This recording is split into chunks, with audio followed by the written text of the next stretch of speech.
أشهد أن لا إله إلا الله.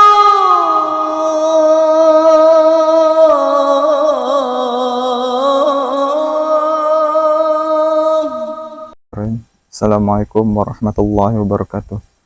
Alhamdulillah ala ihsani wa syukru lahu ala taufiqi wa amtinani. Wa asyhadu an la ilaha illallah wahdahu la syarikalah ta'ziman li sya'ni. Wa asyhadu anna Muhammadan abduhu wa rasuluh ad-da'i ila ridwani. Allahumma sholli ala nabiyyina Muhammadin wa ala alihi wa ashabihi wa man tabi'ahum bi ihsanin ila yaumiddin. Amma ba'd. Wahai saudaraku, bacalah Al-Quran, karena Rasulullah SAW bersabda, Iqra'ul Quran, fa innahu ya'ti yaumal qiyamah syafi'an li ashabi. Bacalah oleh kalian Al-Quran, karena sungguhnya kelak di hari kiamat dia akan datang sebagai syafaat bagi orang-orang yang membacanya. Rawahu Muslim. Hadis ini mendorong kita untuk membaca dan memperbanyak membaca Al-Quran. Jangan sampai kita terlalai dari membacanya dikarenakan kesibukan terhadap perkara dunia ini. Karena Al-Quran, kita membacanya itu sangat besar sekali pahala yang kita peroleh, sebagaimana yang disabdakan oleh Rasulullah Shallallahu Alaihi Wasallam, man qara'a harfan min kitabillah falahu bihi hasanah wal hasanatu bi asyri amsalihah. La aqulu alif lam min harfun walakin alifun harfun walamun harfun wa mimun harfun. Barang siapa yang membaca satu huruf saja di dalam Al-Quran, maka dia akan mendapatkan satu kebaikan. Dan satu kebaikan itu akan dilipat gandakan oleh Allah SWT menjadi 10 kali lipat yang semisal dengannya. Dan Rasulullah SAW menyebutkan alif lam mim itu bukan satu huruf, akan tetapi alif satu huruf, lam satu huruf, mim satu huruf. Hai kaum muslimin yang semoga dirahmati oleh Allah Subhanahu wa Ta'ala. Rasulullah SAW mengatakan bahwasanya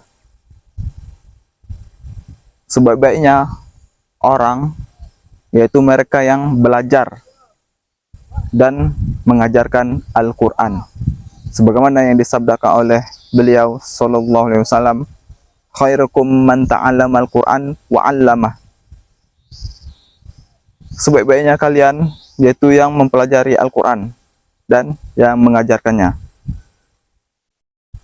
Seorang tidaklah bisa untuk mengajarkan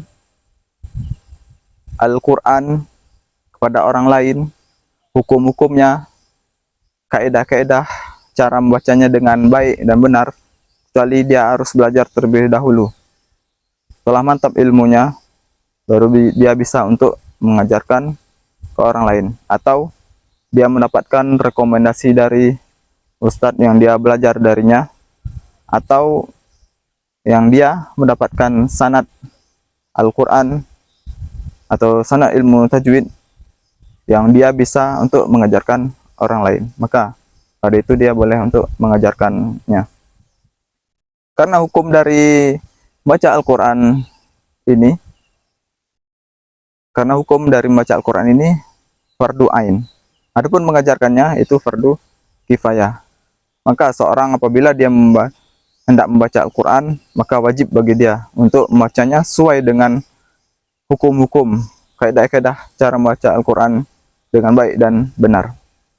Dan termasuk dari keutamaan membaca Al-Quran yang disabdakan oleh Rasulullah sallallahu alaihi wasallam, al-mahiru bil Quran, al-mahiru bil Quran ma'as safaratil kiramil bararah, walladzi yaqra'ul Quran wa yatata'ta fihi wa huwa alaihi syakun lahu ajran. Orang yang mahir membaca Al-Quran, maka dia bersama para malaikat di akhirat kelak. Adapun orang yang membacanya terbata-bata dan dia mendapatkan kesulitan dalam membacanya, maka baginya 2 pahala. Maka kaum muslimin yang semoga dirahmati oleh Allah Subhanahu wa taala, hendaklah kita berusaha agar bisa membaca Al-Quran itu dengan baik dan benar. Dan adapun kalau seandainya kita sudah berusaha dalam belajar, tapi kita masih juga terdapat kesalahan atau kesulitan dalam membaca Al-Quran terbata-bata, maka bagi dia mendapatkan 2 pahala. Kaum muslimin yang semoga dirahmati oleh Allah Subhanahu wa taala, termasuk dari keutamaan dalam membaca Al-Quran, yaitu dalam sebuah hadis yang Rasulullah sallallahu alaihi wasallam bersabda, majtaba'a qaumun fi baitin min buyutillah wa yatadarasunahu bainahum ila nazalat alaihimus sakinah wa ghasyat umur rahmah wa hafat umul malaikah wa dzakarahumullahu fi man indah. Tidaklah suatu kaum yang dia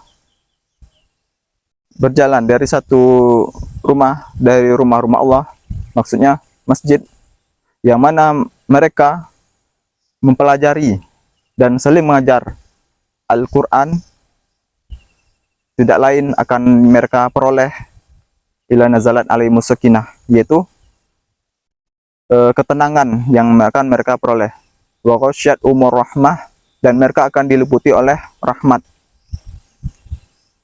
wa hafat umul malaikah, dan para malaikat akan mengelilingi mereka, wa dzakarahumullahu fiman indah, dan Allah Subhanahu wa taala menyebut-nyebut kebaikan mereka di hadapan makhluk yang ada di sisi Allah Subhanahu wa taala.